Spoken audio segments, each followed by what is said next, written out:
Cyber crime के बढ़ते मामलों को गंभीरता से लेते हुए ओडिशा पुलिस ने चेतावनी जारी की है। पुलिस ने मोबाइल यूजर्स को अलर्ट रहते हुए +92 से शुरू हो रहे व्हाट्सएप कॉल को रिसीव न करने की चेतावनी दी है। इस पर एक्स हैंडल पर एक पोस्ट भी शेयर किया है। साइबर अपराधी अब एक नई तकनीक का इस्तेमाल कर लोगों को ठगी का शिकार बना रहे हैं। ओडिशा के सुंदरगढ़ जिले में आम चुनाव के लिए चंद दिन शेष है। इस बीच चुनाव प्रचार अपने चरम पर है। चुनाव प्रचार में कई रंग देखने को मिल रहे हैं। एक ओर जहां पत्नियां कड़ी धूप में गली गांव-गांव जाकर पति के लिए समर्थन जुटाने में जुटी हैं, वहीं पिता पुत्र को माननीय बनाने के लिए दिन रात एक किए हुए हैं। सांसद अनुभव मोहंती को हाई कोर्ट ने रोक लगा दी है। हाई कोर्ट ने अनुभव के नाम पर जारी गैर जमानती गिरफ्तारी परवाना (NBW) पर रोक लगा दी है। अनुभव ने एक पिटीशन दायर करते हुए निजी अदालत के आदेश को चुनौती दी थी। उनके दो सहयोगियों सुजीत दलेई और खगेंद्र प्रसाद साहू के नाम पर भी गैर जमानती वारंट जारी किया था। ओडिशा की राजधानी भुवनेश्वर में बुधवार रात को एक भीषण अग्निकांड हुआ। इसकी चपेट में आकर 5 दुकानें जलकर राख हो गई। लाखों की संपत्ति का नुकसान भी हुआ। आग 2 गैस सिलेंडर में विस्फोट होने से लगी। बुधवार रात की इस घटना से लोग दहशत में हैं। पुलिस मामले की जांच में लगी हुई है। भाजपा के राष्ट्रीय अध्यक्ष जेपी नड्डा ने आज भुवनेश्वर में एक रोड शो किया। इसमें हजारों की तादाद में लोग जुटे। भाजपा कार्यकर्ताओं के साथ आम लोग भी इस रैली में शामिल हुए। नड्डा ने इस दौरान नवीन पटनायक की सरकार पर जमकर निशाना भी साधा। उन्होंने कहा कि राज्य में मुख्यमंत्री सक्रिय नहीं हैं। कांग्रेस पार्टी के पूर्व अध्यक्ष राहुल गांधी ने बुधवार को ओडिशा के बोलांगीर में चुनावी रैली को संबोधित किया। यहां से उन्होंने भारतीय जनता पार्टी की केंद्र सरकार पर जमकर निशाना साधा। उन्होंने कहा कि INDIA की सरकार बनने पर पार्टी की ओर से किए गए वादों को पूरा किया जाएगा। इसके साथ ही उन्होंने प्रधानमंत्री नरेंद्र मोदी पर भी हमला बोला। ओडिशा में विधानसभा चुनाव और लोकसभा चुनाव को लेकर पुलिस की टीम एक्टिव है। इस दौरान सभी गतिविधियों पर नजर रखी जा रही है। इस बीच मंगलवार को भुवनेश्वर में आयकर विभाग की टीम को गाड़ियों की जांच के दौरान एक फॉर्च्यूनर कार से 5 करोड़ रुपए मिले। सारे कैश जाजपुर के ठेकेदार की बताई जा रही है। ओडिशा में लोकसभा चुनाव के पहले चरण का मतदान खत्म हो गया। हालांकि नेताओं का दल बदलने और पार्टी छोड़ने का खेल जारी है। नवीन पटनायक की पार्टी के अब एक और नेता ने इस्तीफा दे दिया है। वह 40 साल से पार्टी के लिए कार्य कर रहे थे। उन्होंने अपना इस्तीफा नवीन पटनायक को भेज दिया है और नजरअंदाज करने का आरोप लगाया है। केंद्रीय गृह मंत्री अमित शाह कल यानी 15 मई को ओडिशा दौरे पर आ रहे हैं और वे पहले सोडा एवं बौद्ध में जनसभा को संबोधित करेंगे। बता दें कि इससे पहले अमित शाह का राउरकेला और कांटाबांजी में चुनावी सभाओं को संबोधित करने वाले थे और उनके कार्यक्रम में बदलाव किया गया है। इसके अलावा वे कटक में रोड शो भी करेंगे। कांग्रेस महासचिव जयराम रमेश ने मंगलवार को मीडिया से बातचीत की। इस दौरान कांग्रेस नेता जयराम रमेश ने भारतीय जनता पार्टी की सरकार पर जमकर निशाना साधा। उन्होंने कहा कि केंद्र सरकार धनतंत्र चला रही है, लोकतंत्र नहीं। वहीं पीएम मोदी को भी कई मुद्दों पर घेरा। कांग्रेस नेता ने कहा कि कांग्रेस हाथ बदलेगा हालात के अपने नारे पर कायम है। ओडिशा में दूसरे चरण के चुनाव के लिए कांग्रेस ने कमर कस ली। पहले चरण के चुनाव में भले ही प्रचार के लिए पार्टी के किसी हैवीवेट नेता को नहीं देखा गया, लेकिन दूसरे चरण में ऐसा नहीं होगा। 15 मई को राहुल गांधी और इसके अगले दिन मल्लिकार्जुन खड़गे ओडिशा आ रहे हैं। कई और बड़े नेताओं के भी राज्य में आने का कार्यक्रम है।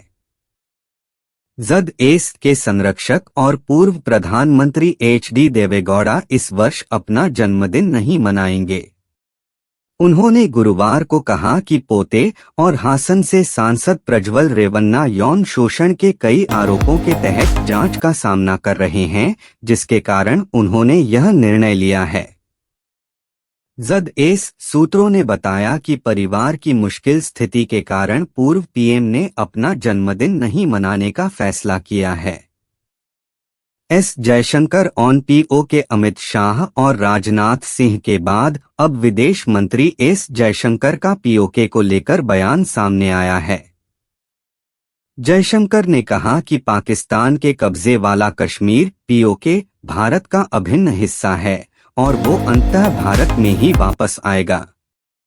जयशंकर ने कहा कि वहां के लोग अब अपनी ही सरकार के खिलाफ सड़कों पर उतर आए हैं। Supreme court on Kejriwal statement. Delhi के सीएम अरविंद केजरीवाल के एक बयान के खिलाफ सुप्रीम कोर्ट पहुंची जांच एजेंसी ईडी को झटका लगा है। शीर्ष न्यायालय ने केजरीवाल के बयान के खिलाफ ईडी की आपत्ति पर विचार करने के इनकार कर दिया है।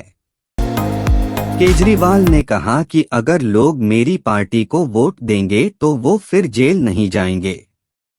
देश में लोकसभा चुनाव जारी है। इस बीच कांग्रेस और भाजपा के बीच आरोप प्रत्यारोप का दौर भी देखा जा रहा है। वहीं गुरुवार को कांग्रेस नेता प्रियंका गांधी ने भाजपा पर निशाना साधा। प्रियंका ने भाजपा पर उच्च मुद्रास्फीति से निपटने में असमर्थ होने का आरोप लगाया। उन्होंने कहा, देश भर में हमारी बहनें उत्साह के साथ इंडिया अलायंस की सरकार बनाने के लिए तैयार हैं। विदेश मंत्री जयशंकर ने राहुल की टिप्पणी को बहुत गंभीर बताया और कहा कि भाजपा प्रतिनिधिमंडल ने इसे चुनाव आयोग के संज्ञान में लाया और उससे कांग्रेस नेता के खिलाफ बहुत सख्त कार्रवाई करने और उन्हें अपनी टिप्पणी वापस लेने के लिए कहने का आग्रह किया। यह चुनाव का विषय नहीं है, यह राष्ट्रीय सुरक्षा का मामला है।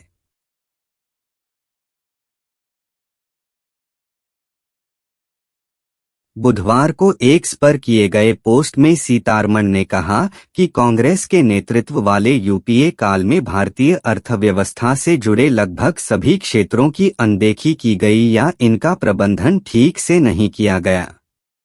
इंफ्रास्ट्रक्चर से जुड़े सड़क, रेलवे, बिजली जैसे सेक्टर के विकास की अनदेखी करने के साथ लंबे समय में भारत के विकास को लेकर कोई नीति नहीं बनाई गई। एसआईटी को यह जानकारी भी मिली है कि प्रज्वल ने टिकट तो रद्द करा लिया है, लेकिन रिफंड का अनुरोध नहीं किया है। इससे प्रज्वल के लिए अंतिम समय में विमान में सवार होने की संभावना बनी हुई है। यदि प्रज्वल उड़ान भरते हैं तो वह बेंगलुरु अंतर्राष्ट्रीय हवाई अड्डे के टर्मिनल 2 पर पहुंचेंगे। यह जानकारी मिलने के बाद एसआईटी के अधिकारी हाई अलर्ट पर हैं। नीतीश कुमार ने विपक्षियों पर तंज कसते हुए कहा कि वे बच्चा पैदा करने के सिवाय कुछ किए हैं। भला 9 बच्चा कोई पैदा करता है। आज अपनी बेटा बेटियों को आगे बढ़ाने का कार्य कर रहे हैं। हमारे लिए तो पूरा बिहार ही परिवार है। नीतीश ने कहा कि एनडीए परिवारवाद को बढ़ावा नहीं देता है। वे लोग ही हिंदू मुस्लिम करते हैं। सीएम योगी ने कहा कि समाजवादी पार्टी वह है जिसका कोई संस्कार न हो। ये छोटे बड़ों का सम्मान नहीं करते, अपनों को मंच से धक्का देकर उतार देते थे। प्रयागराज का माफिया हो या गाजीपुर का माफिया हो, उसे अपने गले का हार बनाए थे। क्या राजू पाल व उमेश पाल पिछड़े नहीं थे? लेकिन सपा ने उनकी चिंता नहीं की। जयदीप अहलावत ने बीते साल करीना कपूर खान के साथ फिल्म जाने जान में काम किया था।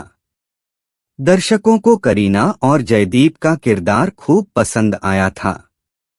वहीं अब एक्टर ने बेबो के लाडले बेटे तैमूर अली खान संग अपनी बातचीत का एक्सपीरियंस शेयर किया है और बताया है, तैमूर अपनी उम्र से बेहद समझदार बच्चा है। जस्टिन बीबर जल्द पिता बनने वाले हैं। जस्टिन बीबर की पत्नी हैली बीबर प्रेग्नेंट हैं।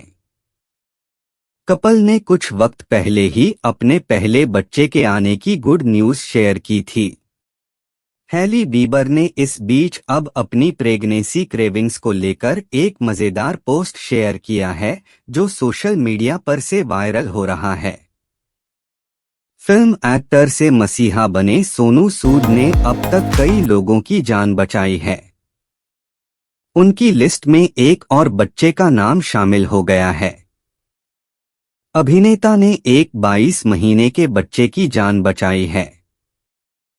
इसके लिए अभिनेता ने क्राउड फंड्स के जरिए 17 करोड़ रुपए इकट्ठा किए हैं। लोग उनकी दरियादिली के मुरीद हो गए हैं। बॉलीवुड अभिनेत्री कंगना रनौत इन दिनों लोकसभा चुनाव 2024 को लेकर चर्चा में बनी हुई हैं। इस बीच एक्ट्रेस की आगामी फिल्म इमरजेंसी की रिलीज डेट आगे बढ़ा दी गई है। कंगना रनौत इन दिनों चुनाव प्रचार को लेकर बिजी चल रही हैं। ऐसे में इमरजेंसी के मेकर्स ने फिल्म को आगे खिसकाने का फैसला किया है। कार्तिक आर्यन की आगामी फिल्म चंदू चैंपियन इन दिनों चर्चा में है। बीते दिन फिल्म का पहला पोस्टर शेयर किया गया था, जिसमें कार्तिक आर्यन का धांसू लुक देख फैंस की आंखें फटी की फटी रह गई थीं। अब फिल्म का एक और पोस्टर रिलीज किया गया है। इसमें अभिनेता रिंग में धमाल मचाते नजर आ रहे हैं। आईपीएल 2024 में धमाकेदार बल्लेबाजी करने वाले पंजाब किंग्स के कप्तान शिखर धवन अब एक नई पारी खेलने जा रहे हैं। मैदान में अपोजिट टीम को तनाव में डालने वाले क्रिकेट के गब्बर अब अक्षय कुमार से लेकर हरभजन सिंह और ऋषभ पंत सहित कई हस्तियों को अपने सवालों से गहरे चिंतन में डालने वाले हैं। उनके इस शो का प्रोमो आउट हो चुका है। अमेज़न प्राइम वीडियो पर पंचायत 3 देखने का फैंस काफी समय से इंतजार कर रहे हैं। खैर, जितेंद्र कुमार को फुलेरा गांव का सचिव बनकर अभी लौटने में थोड़ा समय बाकी है, लेकिन अब मेकर्स ने इस वेब सीरीज का ट्रेलर रिलीज कर दिया है। पंचायत 3 का ये ट्रेलर देखकर निश्चित तौर पर आपकी बेचैनी बढ़ जाएगी। ये सीरीज मई एंड में रिलीज होगी। नेटफ्लिक्स ने पिछले कुछ वक्त में क्राइम की कई डॉक्यू सीरीज रिलीज की हैं। इनमें से कुछ विदेशी भी हैं।